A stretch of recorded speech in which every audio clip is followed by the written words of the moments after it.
Fils et du Saint-Esprit. Amen. Merci Seigneur Jésus-Christ et Dieu le Tout-Puissant, Créateur du ciel et de la terre. Nous te remercions pour avoir envoyé ton Fils unique, Jésus-Christ, afin que nous ayons la vie et nous l'ayons en abondance.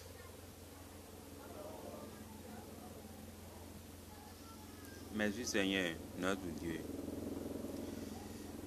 Je suis ici pour présenter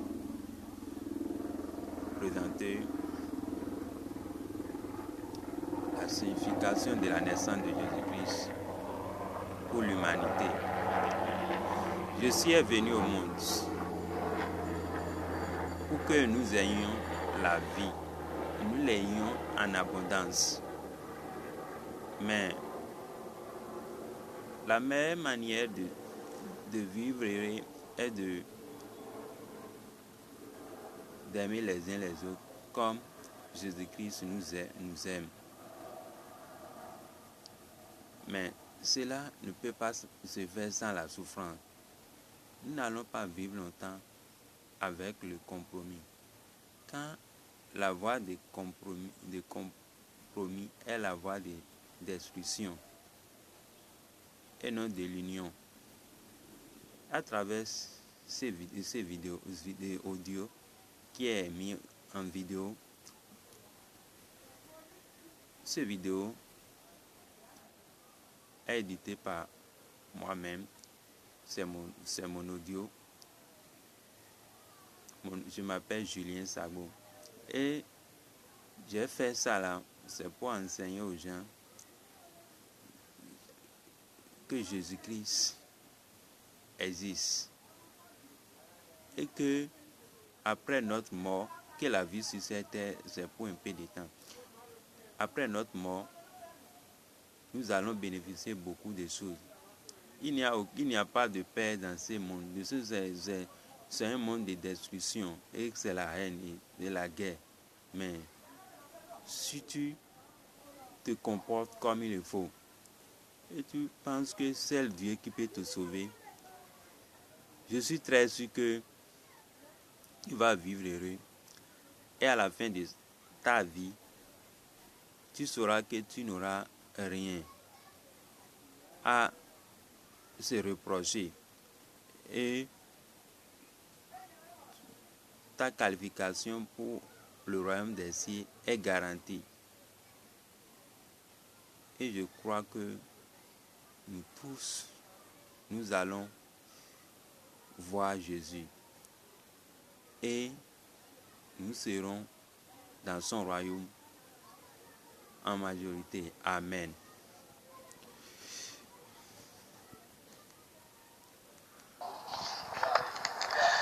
La création du ciel et de la terre est la signification de Jésus-Christ pour l'humanité. Dieu créa le ciel et la terre et tout ce que l'homme aura besoin afin de survivre.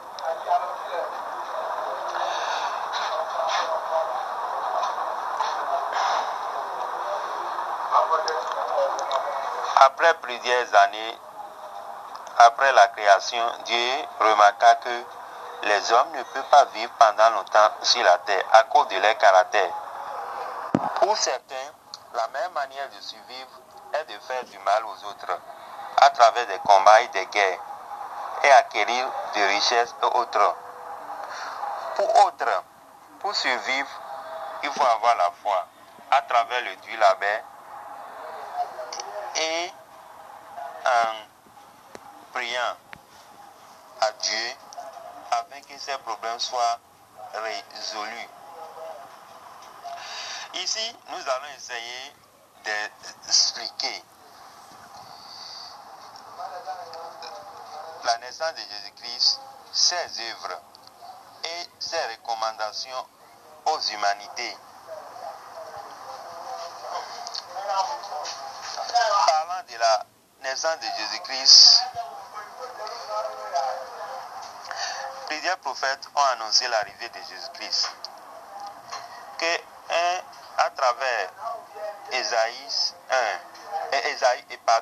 9, versets 6 à 7, expliquait qu'un roi naîtra et qui dirigera le ciel et la terre. Et son règne est pour toujours, sans fin. Et Matthieu, chapitre 1, verset 18 à 23, on a montré comment Jésus-Christ était né à travers la Sainte Vierge Marie, qu'un ange s'est apparu à elle, que tu porteras un enfant et qui c'est le prince de la paix. Et le Seigneur consola, l'Éternel consola Joseph en lui disant que cette femme tombera enceinte et que de ne pas répudier cette femme, que de la prendre comme sa femme, et que cet enfant est né du Saint-Esprit, et que c'est un enfant envoyé par Jésus, envoyé par Dieu pour sauver l'humanité. Après la naissance de Jésus-Christ, pendant des années, Jésus-Christ s'est montré réellement qu'il est venu de Dieu.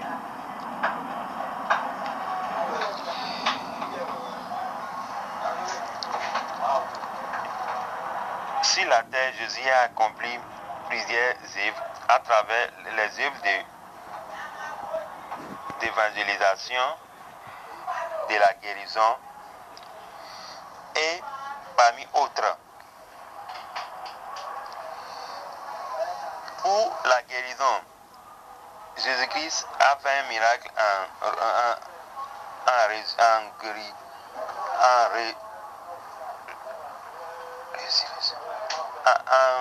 venant à la mort, Lazare, le pauvre Lazare qui était mort, il a 3 ou bien 4 jours. Quand on l'appelait de venir au secours de lui,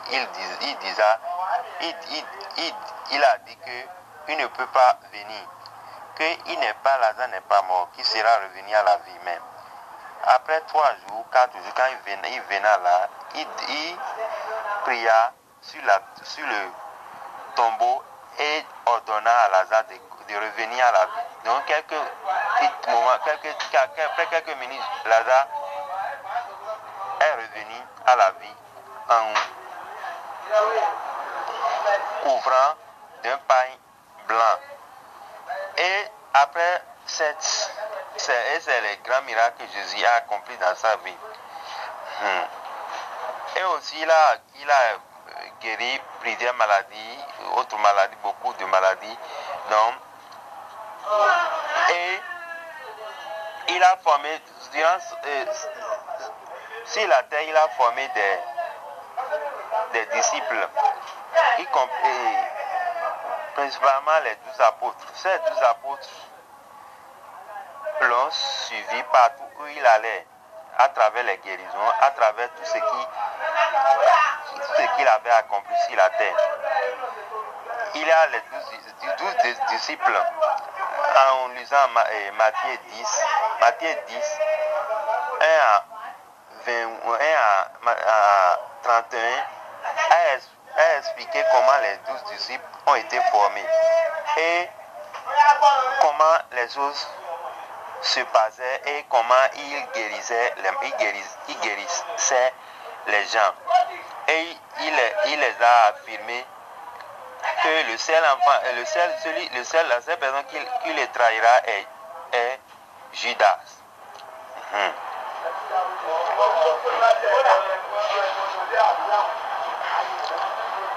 Jésus-Christ a vraiment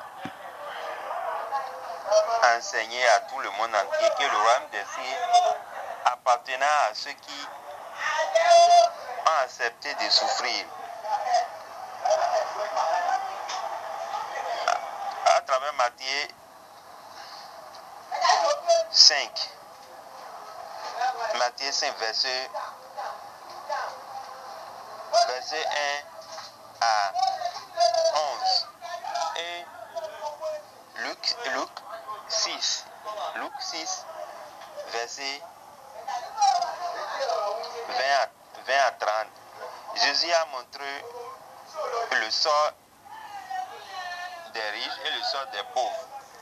Que si tu veux vraiment vivre longtemps sur la terre, il faudrait que tu t'adaptes aux réalités du monde.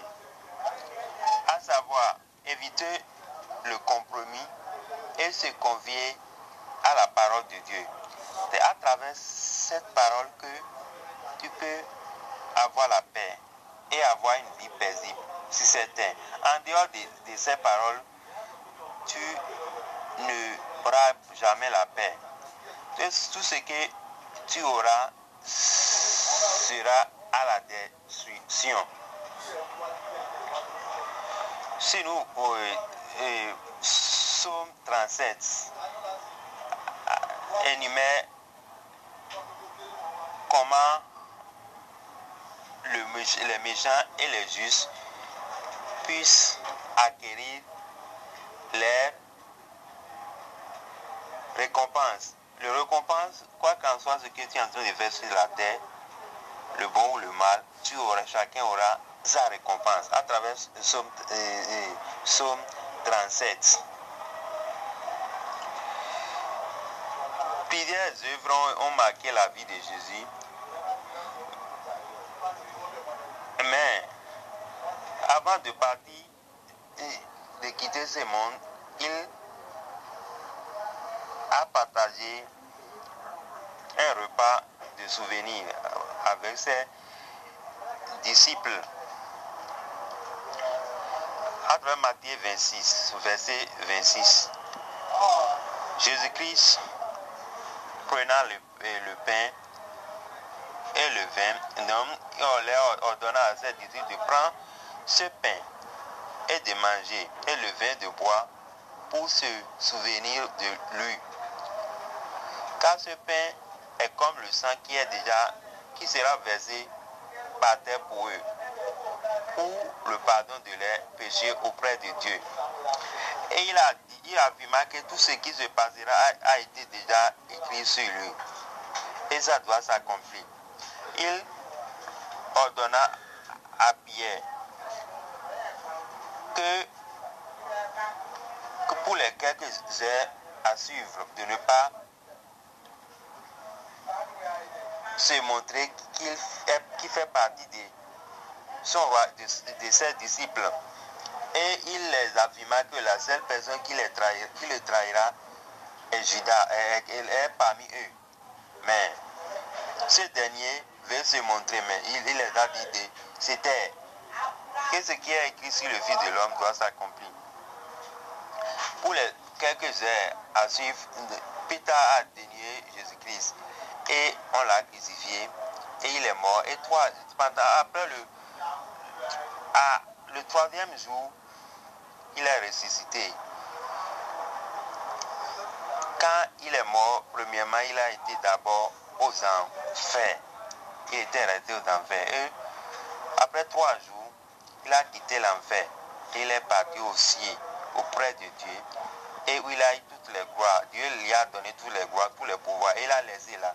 De là, il a quitté, il a laissé Dieu pour venir se montrer à toutes les nations.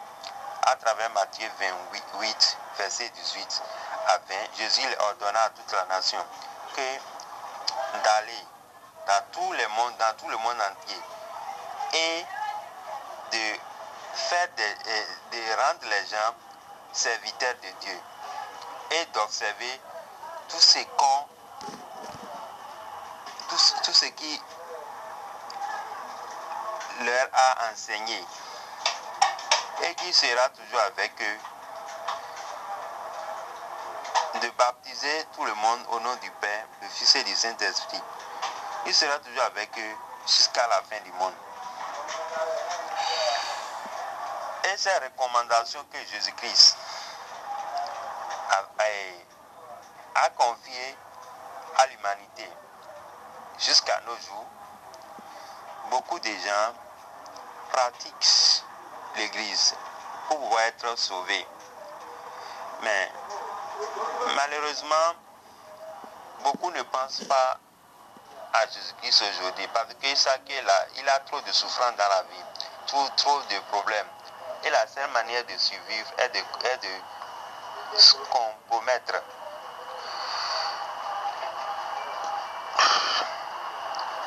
Pouvons-nous compromettre et mourir tôt ou pouvons-nous souffrir et vivre longtemps et hériter le royaume des cieux? Lesquelles voies faut-il choisir? Nous les chrétiens, nous devons savoir que nous sommes venus sur cette terre pour passer un peu de temps. En moyennant 50 ans, pour certains, pour autres 80 ans. Mais nous pouvons dire que ces années-là ne sont pas suffisantes pour la vie. La vie, qu'est-ce que la vie? La vie est énorme, elle est un ensemble de phénomènes qui constituent la respiration de l'homme et des animaux. Après la respiration arrête, c'est fini, la vie c'est terminé. Mais pour vivre, ces années-là sont très suffisantes pour l'homme afin de survivre. Mais ce que Dieu veut de nous, c'est de vivre au-delà de 120 ans. À travers Genèse 5 et 6, depuis la création, les hommes vivaient jusqu'à 800 ans, 900 ans. Mais après le péché, quand le péché, les gens commençaient par pécher, ils ne vivent pas que plus que 50 ans ou 80 ans. Et c'est pour cela que dans le monde d'aujourd'hui, il n'y a pas la paix. Il y a des conflits par-ci, par-là. Faut-il courir derrière les voitures, les grandes maisons et souffrir après notre mort? Ou faut-il souffrir et prier à Dieu et avoir une bonne âme? Et avant notre mort, nous saurons que le royaume des cieux est garanti pour nous. Ce qui ne sera pas facile. Mais Dieu a dit que le salaire du péché, c'est la mort. Mais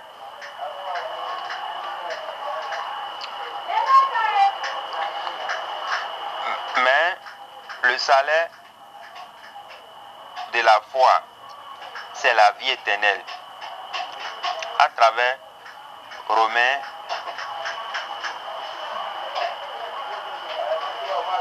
6, 23.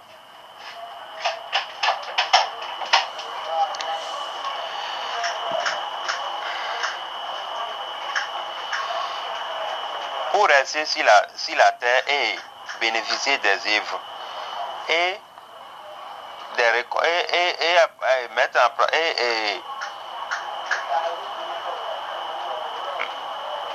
et accomplir ces recommandations sur la terre, nous devons toujours se souvenir de Jésus-Christ à travers le baptême et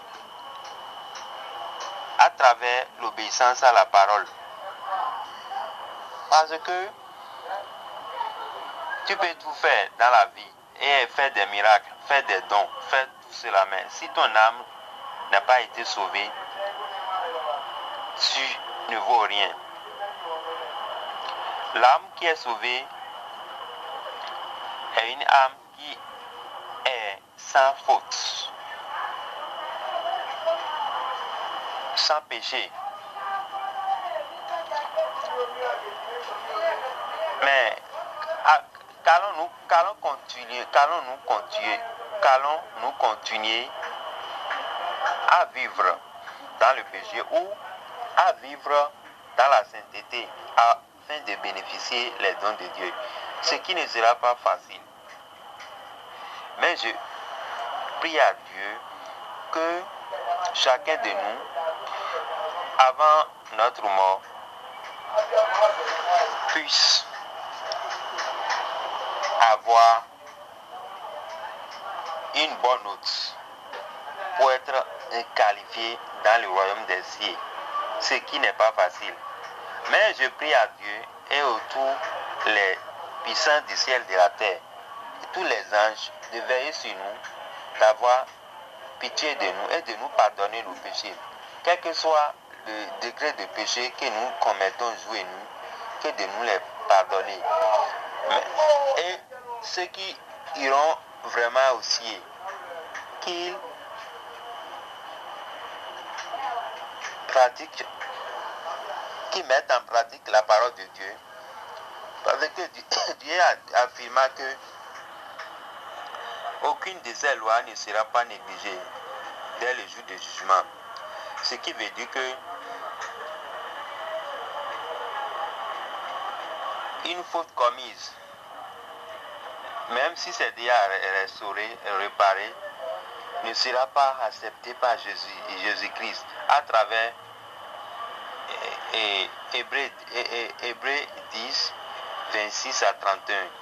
Jésus a vraiment affirmé que si tu connais déjà la vérité et tu continues de pécher, c'est que c'est le fait de l'envers qui t'attend. Il n'y a pas de pardon, quel que soit ce que tu offres à lui. Dieu Tout-Puissant, nous te remercions pour avoir créé le ciel et la terre et pour envoyer Jésus-Christ pour nous sauver. Jésus-Christ, nous prions tous les jours et nous prenions des communions et d'autres choses en souvenir de toi. Mais que tu aies vraiment pitié de nous et que pendant les jours de jugement, tu nous juges, non par la rigueur, mais à travers ce que nous faisons.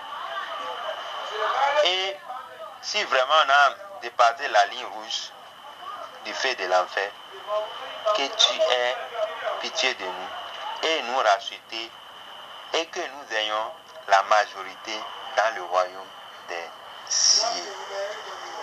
Et je vous souhaite une bonne fête de Noël et une année prospérée 2019. Merci. Merci pour l'écoute des nouvelles de Dieu. Mais tout ce que nous venons d'écouter